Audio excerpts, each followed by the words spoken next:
ಅಮೃತ TV Karnataka news ಚಾನೆಲ್ಗೆ ಸ್ವಾಗತ.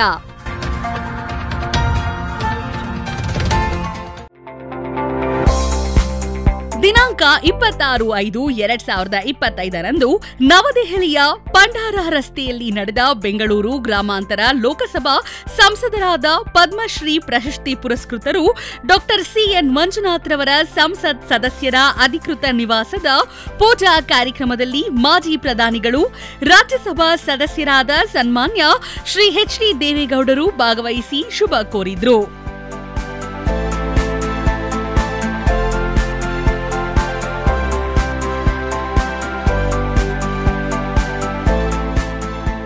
ಈ ಸಂದರ್ಭದಲ್ಲಿ ಹಲವು ಮುಖಂಡರುಗಳು ಹಾಗೂ ಮಾನ್ಯ ಸಂಸದರ ಕುಟುಂಬ ಸದಸ್ಯರು ಉಪಸ್ಥಿತರಿದ್ದರು. ರವಿಕುಮಾರ್, ಗದಗಿನ ಬೆಂಗಳೂರು ನಗರ ಜಿಲ್ಲಾ ವರದಿಗಾರರು.